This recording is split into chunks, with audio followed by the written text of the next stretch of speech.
ഇപ്പൊ ഈ മൂഡില് നിങ്ങൾ തമ്മിൽ സംസാരിച്ച ശരിയാവില്ല. അതുകൊണ്ടാ. ബി പി,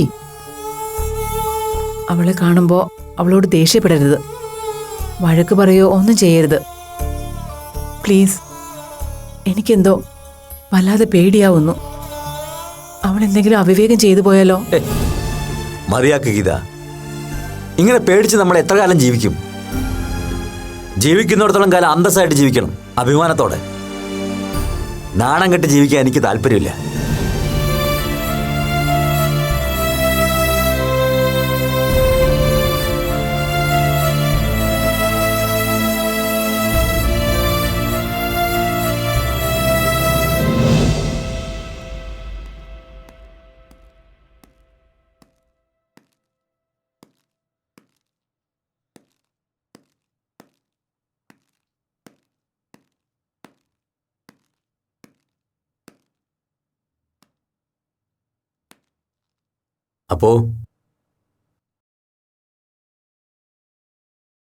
അപ്പോ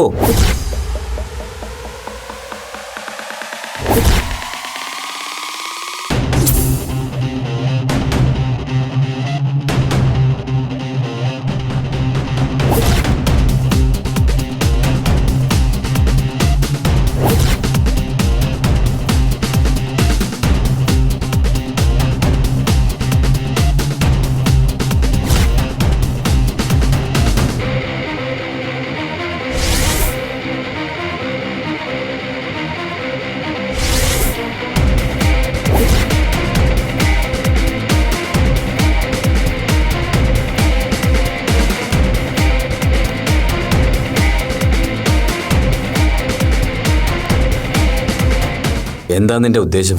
എന്തുദ്ദേശം? ഞങ്ങളെ നാണം കെടുത്താൻ തന്നെയാണോ? അപ്പോ ഞാൻ നിന്നോടാ ചോദിച്ചത്. എന്റെ ഉദ്ദേശം എന്താണെന്ന് ഞാൻ അച്ഛനോട് വ്യക്തമായിട്ട് പറഞ്ഞു കഴിഞ്ഞതാ. എന്റെ ജെൻഡർ ഐഡന്റിറ്റി എന്റെ സ്വാതന്ത്ര്യമാണ്, എന്റെ അവകാശമാണ്. എനിക്കിഷ്ടപ്പെട്ട ജെൻഡറിൽ എനിക്കെന്റെ ജീവിതം ജീവിക്കണം. നോ, അത് നടക്കില്ല, നടത്തില്ല. പെണ്ണായി പിറന്നവൾ പെണ്ണായിട്ട് തന്നെ ജീവിക്കണം. അതാ നാട്ടു നടപ്പ്. എല്ലാവരും നാട്ടു നടപ്പ് അനുസരിച്ചോണോന്ന് നിർബന്ധമൊന്നുമില്ലല്ലോ. നിർബന്ധമുണ്ട്. എല്ലാവരുടെ കാര്യമൊന്നും എനിക്കറിയണ്ട. പക്ഷെ എന്റെ മകൾ അങ്ങനെ ആയിരിക്കണമെന്ന് എനിക്ക് നിർബന്ധമുണ്ട്. അപ്പോ അച്ഛൻ സ്നേഹത്തോടെ പറയാണ്, നിന്റെ ഈ വേഷം കെട്ടലൊന്ന് അവസാനിപ്പിച്ചൂടെ? സോറി അച്ഛാ, എനിക്ക് ബുദ്ധിമുട്ടാണ്. കാരണം ഇതൊരു വേഷം കെട്ടലായി എനിക്ക് തോന്നിയിട്ടില്ല. പെണ്ണായി നടക്കുന്നതാണ് വേഷം കെട്ടലായി എനിക്ക് തോന്നുന്നത്. അപ്പോ അച്ഛൻ ദേഷ്യപ്പെടണ്ട, ഞാൻ എന്റെ മനസ്സാണ് പറഞ്ഞത്. ഇത്രയും നാളും നിങ്ങൾക്ക് എല്ലാവർക്കും വേണ്ടി ഞാൻ പെണ്ണായി ജീവിച്ചു. അച്ഛൻ കുറച്ചു മുമ്പ് പറഞ്ഞ പോലെ പെണ്ണായി ജനിച്ചു പോയില്ലേ, ഇനി അങ്ങനെ തന്നെ അങ്ങ് തുടരാമെന്ന് എന്റെ മനസ്സിനെ കോംപ്രമൈസ് ചെയ്യാൻ നോക്കി. പക്ഷേ എത്രയൊക്കെ ശ്രമിച്ചിട്ടും എനിക്കതിന് സാധിക്കുന്നില്ല അച്ഛാ. എനിക്ക് പറ്റുന്നില്ല. അത് എന്തുകൊണ്ട് പറ്റുന്നില്ല? അതൊക്കെ നിന്റെ വെറും മിഥ്യാധാരണകളാണ്. അപ്പോ ഒരിക്കലുമല്ല. ഒരു പെണ്ണിന്റെ ജീവിതം എനിക്ക് സാധ്യമല്ലെന്ന് 100% എനിക്ക് ബോധ്യമായി കഴിഞ്ഞു. ഇതാണ് എന്റെ ജെൻഡർ. ഇവിടെ നിന്നങ്ങോട്ട് എനിക്കിനി ഇങ്ങനെ ജീവിച്ചാൽ മതി. മര്യാദക്ക് പറയുന്ന അനുസരിച്ചോണം.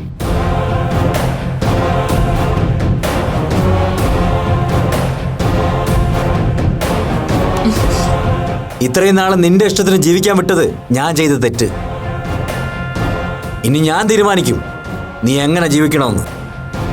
അതിന് ഞാൻ ജീവനോടെ ഉണ്ടെങ്കിലല്ലേ അച്ഛനത് സാധിക്കൂ. ആ ഇഷ്ടത്തിന് ജീവിക്കാൻ എനിക്ക് താല്പര്യമില്ലെങ്കിലോ? എന്നുവെച്ചാ അന്ന് ചെയ്ത പോലെ നീ ഇനിയും ചെയ്യുമെന്ന്? എനിക്ക് ചെന്ന് ചെയ്യേ. ഇനി നീ അതിന് ശ്രമിച്ചാ രക്ഷപ്പെടുത്താൻ പോയിട്ട് ഒന്ന് തിരിഞ്ഞു നോക്കാൻ പോലും ഞാൻ വരില്ല.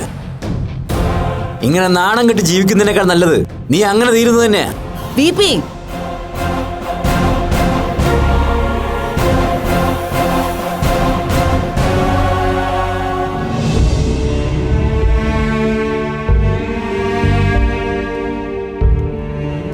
എന്തിനാ ഗീത നീ ഇങ്ങനെ ഒരെണ്ണത്തിനെ?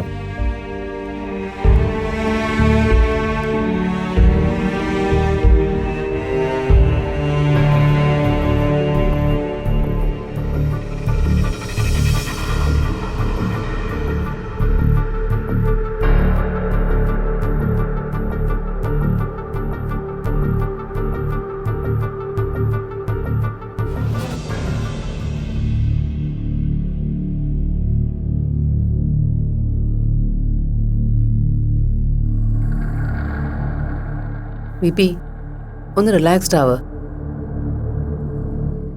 ഇതുകൊണ്ടാണ് ഞാൻ പറഞ്ഞത് ഇപ്പൊ അവളെ കാണാൻ റൂമിലേക്ക് പോകണ്ടെന്ന്.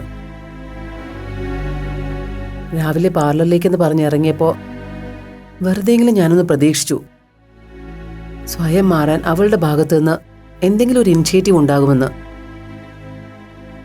പക്ഷേ ഓരോ ദിവസം കഴിയുന്തോറും എന്താ ആലോചിക്കുന്നേ? നെല്ലിയാമ്പതിയിൽ എൻ്റെ ഒരു ഫ്രണ്ടുണ്ട്, ഡോക്ടർ നന്ദഗോപാൽ. വളരെ പ്രശസ്തനായ ഒരു സൈക്കാട്രിസ്റ്റാ. അയാൾക്ക് അവിടെ ഒരു മെന്റൽ കെയർ യൂണിറ്റ് ഉണ്ട്. അയാളെ ഒന്ന് കൺസൾട്ട് ചെയ്താലെന്ന് ആലോചിക്കുക.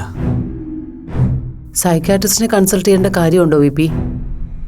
കൗൺസിലിംഗ് കൊണ്ട്? ഏയ്, വെറും കൗൺസിലിംഗ് കൊണ്ട് ഗുണമുണ്ടാവും തോന്നുന്നില്ല. ഇതൊരു തരം പേഴ്സണാലിറ്റി ഡിസോർഡർ തന്നെയാ.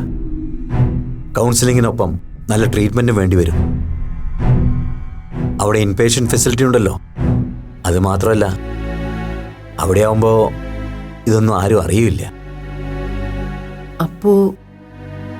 അപ്പോ സമ്മതിക്കുമെന്ന് എനിക്ക് തോന്നുന്നില്ല. സമ്മതിച്ചില്ലെങ്കിൽ പിടിച്ചു കെട്ടിക്കൊണ്ട് പോണം, അല്ലാതെ വേറെ വഴിയില്ല. വിപി, എന്താ ഇങ്ങനെ? അത്രയ്ക്കൊന്നും പ്രശ്നം അപ്പൂനില്ല. ഒക്കെ വിപിയുടെ പേടി കൊണ്ട് തോന്നുന്നതാ. കുറച്ചേരം പോയി കിടക്ക്, മനസ്സൊന്ന് ശാന്തമാവട്ടെ. ചെല്ല്.